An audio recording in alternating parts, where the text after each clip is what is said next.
रात काफी हो चुकी थी। आसमान में घने काले बादल छाए हुए थे। एक अजीब सी घुटन थी। बस स्टैंड पर अकेले खड़े हैं एक बुजुर्ग, अखिलेश माथुर, बरेली के एक मशहूर पब्लिकेशन हाउस कहानी दर्पण के जाने माने संपादक। उफ, आज लगता है किस्मत ही फूटी है। काम निपटाने में इतनी रात हो गई, ऊपर से आसमान में बादल भी छाए हैं। कभी भी बारिश शुरू हो जाएगी। सामने ही बुक फेयर। दफ्तर में अभी काम का खूब दबाव है। प्रेस में आखिरी वक्त का काम चल रहा है। सब संभालते हुए अखिलेश जी को वक्त का ख्याल ही नहीं रहा। जब देखा कि 9:30 बज रहे हैं, तब होश आया। दफ्तर से बस स्टैंड आने में ही आधा घंटा निकल गया। वैसे बाकी दिन वो शाम 6:30 तक ही घर के लिए निकल जाते हैं। तभी अचानक बस के हॉर्न से अखिलेश जी का ध्यान टूटा।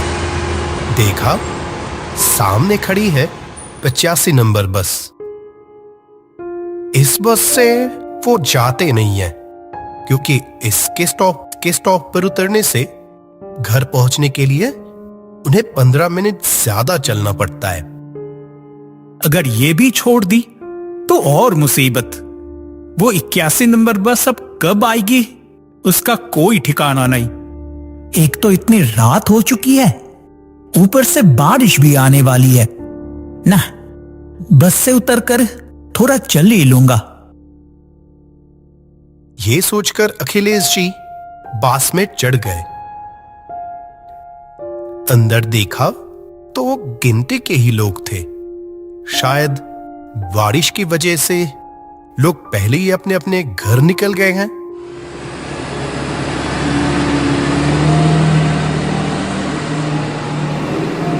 बस के बिल्कुल पीछे जाकर एक खाली सीट पर बैठ गए अखिलेश जी। अचानक ख्याल आया, घर पर सब परेशान हो रहे होंगे। अपना मोबाइल निकालकर उन्होंने घर पर फोन लगाया। The number you are trying to call is currently not reachable. Please try again later. उफ, ये है इन मोबाइल फोन की हालत। जब ज्यादा जरूरत तभी नॉट रीचेबल। इस बस में नए लग रहे हैं। अचानक पास से आई आवाज सुनकर चौंक गए अखिलेश जी। मुड़कर देखा, करीब 30 साल का एक आदमी उन्हीं की तरफ देख रहा है। उस आदमी को देखते ही अखिलेश जी को एक अजीब सा अपनापन महसूस हुआ। हाँ, कुछ वैसा ही। वैसे आपका नाम क्या है, करते क्या हो? मेरा नाम रजत जैन। मैं एक लेखक हूँ।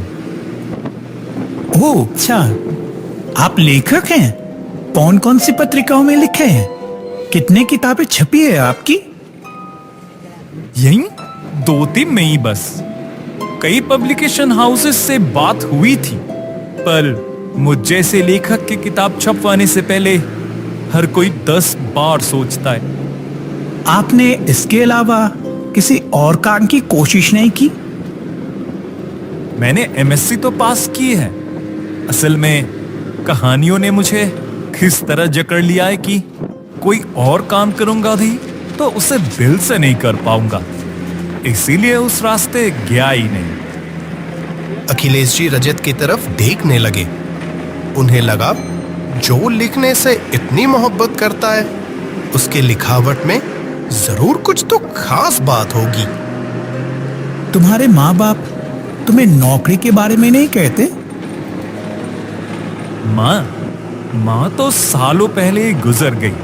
पिताजी साथ रहते थे, लेकिन मेरी उतनी कमाई तो होती नहीं ना। इसलिए वो अब बड़े भैया के साथ देहरादून में रहते हैं। भैया सरकारी नौकरी करते हैं।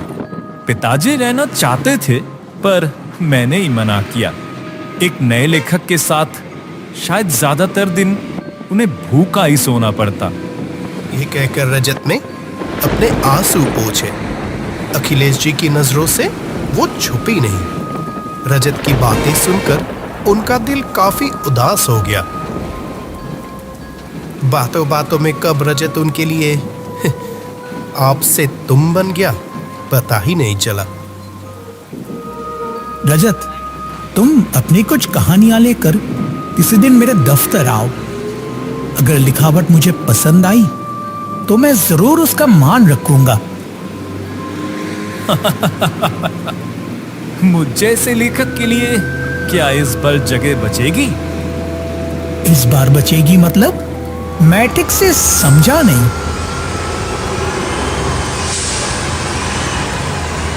साहब, आपका स्टॉपेज आ गया, उतरिए उतरिए। रजत कुछ कहने जा रहा था, तभी कंडक्टर की आवाज से अखिलेश जी का ध्यान टूटा। खिड़की से बाहर देखा, सच में स्टॉपेज आ गया है और बाहर काफी तेज बारिश हो रही थी।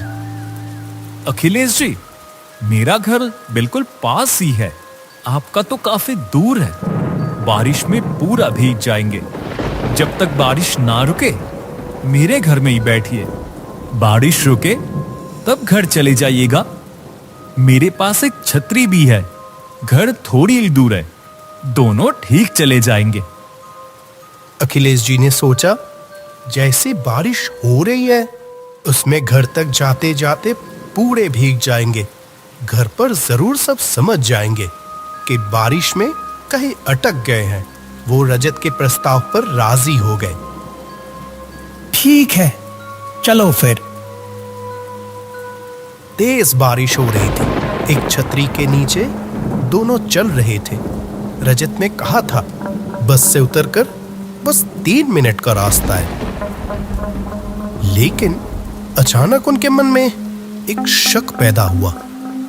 उनका घर काफी दूर है, ये तो उन्होंने रजत को नहीं बताई थी, तो इसको कैसे पता चला? फिर उन्होंने सोचा, क्या पता, बातों बातों में निकल गया होगा, अब खुद ही याद नहीं। कुछ देर चलने के बाद वो रजत के घर पहुंचे। रजत की आर्थिक हालात ठीक नहीं है, ये उसके घर की हालात देखकर ही अखिलेश जी को समझ आ गई। चारों तरफ एक डरावना माहौल था। आइए अखिलेश जी, हम आ गए, अंदर चलिए, यहां बैठिए, मैं आपके लिए चाय बना कर लाता हूं। ठीक है, पर रजत, तुम अपनी कुछ कहानियां मुझे दे जाओ। जब तक चाय बनाओगे मैं तुम्हारी कहानियां थोड़ा देख लूंगा। अखिलेश जी की बात सुनकर रजत के चेहरे पर एक अजीब सी हंसी उभर आई। उसने ड्रॉअर खोलकर एक मोटी से मनुस्क्रिप्ट लाकर अखिलेश जी को दी और अंदर चाय बनाने चला गया। मनुस्क्रिप्ट में लिखी कहानियों को पढ़ते ही अखिलेश जी का जिस्म जैसे बर्फ की तरह ठंडा पड़ गया। 1 साल पुरानी यादें उनकी आंखों के सामने घूमने लगी। अरे, ये तो 1 साल पहले पढ़ी हुई वही कहानियां हैं। ये इसके पास? क्या अखिलेश जी, याद आया कुछ?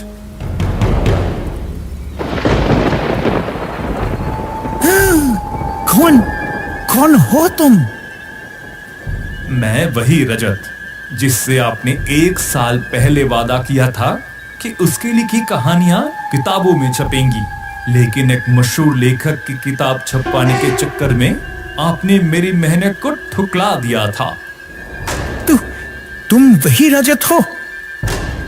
हाँ, मैंने पूरे दिल से कहानियां लिखी थी। ये मेरी कहानियां आपको पसंद आने के बावजूद उस मशहूर लेखक को खुश रखने के लिए, अपने कंपनी का नाम रखने के लिए आपने बार बार मेरी उम्मीदों के साथ खिलवाड़ किया था। थोड़ा समझो रजत, मेरे पास और कोई चारा नहीं है, लेकिन हाँ, मौका मिलते ही तुम्हारी कहानियां मैं जरूर छपवाऊंगा। और कितने बार यहाँ भटकू अखिलेश जी, मेरे घर की हालात ठीक नहीं है, पैसों की बहुत कमी है। आप इस बार कृपया कुछ कीजिए अखिलेश जी। आज तुम जाओ, अभी मैं कुछ नहीं कर सकता, अगली बार कोशिश करूंगा। बार बार आपके उस झूठे दिलासे ने मेरा दिल तोड़ दिया साहब। आपके दफ्तर से निराश होकर लौट रहा था मैं।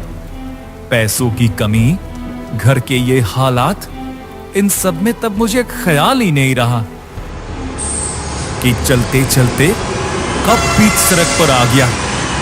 जब होश आया तो सब खत्म। रजत, मुझे माफ कर दो। आप मेरी कहानी नहीं छप पाएंगे, ये पहले बता सकते थे ना। मेरे साथ ऐसा क्यों किया अखिलेश जी? क्या नए लेखक अपनी काबिलियत से मशहूर लेखकों के बराबर अपनी कहानी नहीं छपवा सकते?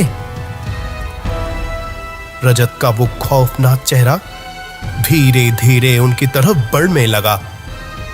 डर से अखिलेश जी का दम घुटने लगा। एक पल भी वहां रुके बिना वो जान बचाकर घर के बाहर भाग निकले। बारिश तब तक थोड़ी रुकी थी, पर ज्यादा जहनी दबाव के चलते कुछ दूर भागने के बाद ही बुजुर्ग अखिलेश माथुर बेहोश होकर जमीन पर गिर पड़े। साहब, उठिए, यहां जमीन पर क्यों पड़े हैं? वो घर, रजत का घर, सड़क के किनारे। ओ, वो घर? हाँ, उस घर में रजत नाम का एक आदमी अपने पिता के साथ रहता था। 1 साल पहले रजत तो एक बस एक्सीडेंट में मारा गया ना। उसके बाद उसके पिताजी भी यहां से चले गए।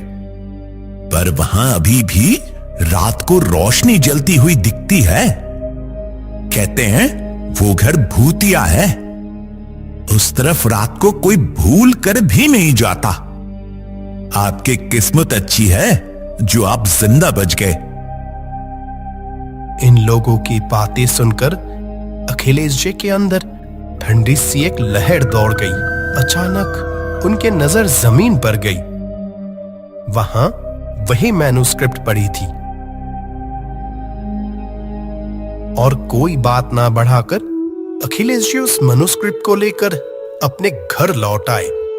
घर पर सिर्फ इतना बताया कि कल रात तेज बारिश के कारण वो किसी एक दोस्त के घर अटक गए थे। उसी साल अखिलेश जी ने रजत की लिखी उन कहानियों को किताब के रूप में छपवा दिया। उसी साल वो किताब बेस्ट सेलर बन गई। उससे जो पैसे मिले, उन पैसों को लेकर रजत के पड़ोसियों से पता निकालकर अखिलेश जी सीधा देहरादून जाकर वो पैसे रजत के पिताजी के हाथों में सौंप दिए। मुझे माफ कर दीजिएगा भैया। आपका बेटा सच में एक बहुत बड़ा लेखक था। हमें उसकी कीमत सही से कभी समझ ही नहीं पाए। मुझे माफ कर दीजिएगा।